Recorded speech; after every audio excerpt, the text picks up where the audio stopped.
Hello guys, এরকম চিল বেশি। আমরা এখন গ্রিক সাইপ্রাসের যে বর্ডার এখানে আছে। তো ভাই এটা হচ্ছে গ্রিক সাইপ্রাসের বর্ডার। তো এই বর্ডারে আসার পরে খুবই ভালো লাগে, মনটা অনেক ভরে যায়, ভালো লাগে। তো একটু এনজয় করি। তো সবকিছু মিলাই ভাই, আমাদের যে আজকে যে মূল টপিক ভাই কৃষি বিষয়, আমাদের সাইপ্রাসের কৃষি বিষয় নাকি এখনো খোলা আছে, কিন্তু আমারও মনে হয় না ভাই এখনো সাইপ্রাসের কৃষি বিষয় খোলা আছে। কেননা এটা একটা ফলস নিউজ, এটা একটা ফলস নিউজ। তো আমি কৃষি বিষয় সম্পর্কে যখন চলে আসলাম ভিডিওটা নিয়ে, তো আপনাদের সামনে কিছু একটা তুলে ধরার চেষ্টা করব। তো প্রথমে আপনারা কৃষি বিষয়কে একটা ভিডিও তৈরি করছেন বা কি বলবো আপনাদের দেখানোর স্বার্থে আর কি। তো আগে ভিডিওটা দেখেন আপনারা। এখন আপনারা যেটা দেখতে পাচ্ছেন এটা হচ্ছে তুর্কি সাইপ্রাসের একটা কৃষি ক্ষেত, অর্থাৎ একটা বেগুনের ক্ষেত। এখানে দেখেন আমাদের বাঙালি অনেক ভাই ব্রাদার কাজ করতেছে এবং তাদের পাশে একটা গাড়ি রাখা দেখবেন। এখানে এই ধরনের গাড়ি অর্থাৎ ট্র্যাক্টর টাইপের এক ধরনের গাড়ি, এখানে তারা মাল বহন করে। এবং এই যে জিনিসটা দেখছেন এটা হচ্ছে এক ধরনের গ্রিন হাউস প্রক্রিয়ার মতো এক ধরনের শেড তৈরি করা, যার মাধ্যমে এরা এই চাষবাসগুলো করে আর কি। তো গাইস, আপনারা ভিডিওটা কিন্তু দেখলেন, আমি যে ভিডিও ক্লিপটা দেখলাম আপনারা দেখলেন। তো এটা হচ্ছে ভাই মূলত এদেশের কৃষির অবস্থা, এই ধরনের ফার্মিং বা এই ধরনের মানে ফার্মিং টাইপে মনে করেন যে এদেশে কৃষি বিষয়টা হয়, কিংবা এ ধরনের ফার্মে লোকজন এসে কাজ কাম করে। ঠিক আছে, আপনারা তো দেখলেনই বাঙালিদের কাজকাম করতেছে। তো ভাই কৃষি বিষয় সম্পর্কে আমি আপনাদেরকে 5টা নিউজ জানানোর চেষ্টা করবো। নিউজটা যেমন যে প্রথমত তুর্কি সাইপ্রাসের কৃষির অবস্থাটা কি।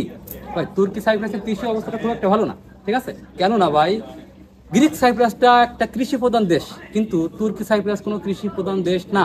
তুর্কি সাইপ্রাসটা মূলত, হ্যাঁ, এখানে মূলত আলু, টমেটো, আপনার রসুন, পেঁয়াজ এই ধরনের কিছু কিছু চাষ হয়, তাও খুবই কম, খুব বেশি না। তো সেক্ষেত্রে ভাই তুর্কি সাইপ্রাসটা কৃষির জন্য খুব একটা উন্নত না, বা খুব একটা কৃষি বিষয়ে কৃষি কোনো কাজই হয় না। তো কৃষি বিষয়ে আমার কাছে মনে হয় না যে তুর্কি সাইপ্রাসে কৃষি বিষয়ে আসাটা খুবই গুরুত্বপূর্ণ বা ইম্পর্টেন্ট, এরকম কোনো কিছু আমার নিজের ব্যক্তিগতভাবে মনে হয় না। দ্বিতীয়ত, কৃষি বিষয় আসলে আসার পরে আপনারা ভিসাটা পাবেন কি না, কৃষি বিষয় আসার পরে। তো ভাই কৃষি বিষয় যদি আপনারা আসেন, তো সেক্ষেত্রে ভিসাটা পাবেন। মনে করেন যে 80% আপনারা ভিসা পাবেন, কিন্তু বাদ বাকি যে আপনার 20% ভিসা না পাওয়ার সম্ভাবনা বেশি। কারণ অনেকে হয়েছে এরকম যে ভাই সাইপ্রাসে, তুর্কি সাইপ্রাসে আসার পরে এরা কৃষি ভিসা আসার পরে এরা কিন্তু ভিসা পায়নি। ঠিক আছে, এটা চোরাই হয়ে গেছে, এরকম হয়েছে। তো আপনারা 80% ভাই ভিসা পাবেন, কোনো সমস্যা নেই। তাও ভিসাটা আপনার 1 বছরের হবে, কোনো সমস্যা হবে না। আমাদের যে 3 নম্বর প্রশ্ন যেটা, যে কৃষি ভিসার বেতনটা কেমন হয়। ভাই কৃষি বিষয়ের বেতনটা আসলে এক্স্যাক্টলি বলা যায় না, কারণ আজ পর্যন্ত আমার যত বন্ধু বান্ধব ভাই ব্রাদার আছে, রিলেটিভ আছে, কিংবা আমি নিজ চোখে যতগুলো লোক দেখছি 2 বছরের ভিতরে, তো সেক্ষেত্রে ভাই বলা যায় যে বেতনটা আহামরি সবাই ভালো পায় না। কৃষি বিষয়ের বেতনটা খুবই কম হয়, এবং এই কৃষি বিষয়ের বেতনটা এমন হয় যে সরকারি বেতন তো হয় না। সেক্ষেত্রে আপনার সরকারি বেতন ছাড়াও অনেক কম বেতন দেয়। বেতনটা এমন হয় যে আপনার সবসময় সরকারি বেতন ছাড়া মনে করেন যে 15 থেকে 10,000, 10-15,000 এরকম এরকম কিছু টাকা কম বেশি হয়। সেক্ষেত্রে ভাই আমার মনে হয় না যে খুব একটা ভালো বেতন আপনি পাবেন। তুর্কি সাইপ্রাসের কৃষি বিষয়ে আসলে আপনি নর্মাল একটা বেতন পাবেন, যা দিয়ে আপনি খেয়ে ভরে বেঁচে থাকতে পারবেন এবং বাড়িতে কিছু টাকা পাঠাতে পারবেন। তো আমি ভিডিওর ভিতরে এত রং চং দিয়ে কথা বলবো না, কেননা আসলে ভাই আপনি ভালো বেতন পাবেন না কৃষি বিষয়ে আসার পরে। আমাদের 4 নম্বর যে ব্যাপারটা হচ্ছে যে কৃষি বিষয়ের ডিউটিটা কেমন। তো ভাই আমাদের কৃষি বিষয়ের ডিউটিটা হচ্ছে নর্মাল যে ডিউটি হয় এই ডিউটির মতো এরকমই আর কি। ডিউটি টাইমটা এমন, আপনার সকাল 7টা থেকে আপনি কাজ শুরু করবেন, এবং এরপরে আপনার 4টা, 5টা, 6টা, এমনকি 6টাও বাজতে পারে। কেননা আপনি যখন কৃষি বিষয়ে আসবেন, আপনি একটা গাধার মতো, ইংলিশে বলে ডঙ্কি। ঠিক আছে, আপনি গাধার মতো আপনাকে খাটাবে। আপনার গাধার মতো খাটানোর পরে কিন্তু আপনারে পারিশ্রমিকটা দেওয়া হবে, এবং এই পারিশ্রমিকটা খুব একটা বেশি না। আমি আগেই বলছি যে বেতনটা খুব একটা বেশি দেয় না। তো সেক্ষেত্রে বেতন পাবেন, নর্মালি একটা বেতন পাবেন, এবং ডিউটি টাইমটা এমনই, প্রায় 8 থেকে 10 ঘন্টা। 8 ঘন্টা খুবই রেয়ার, 10 ঘন্টা, নর্মালি 10 ঘন্টা আপনাকে ডিউটি করতে হবে।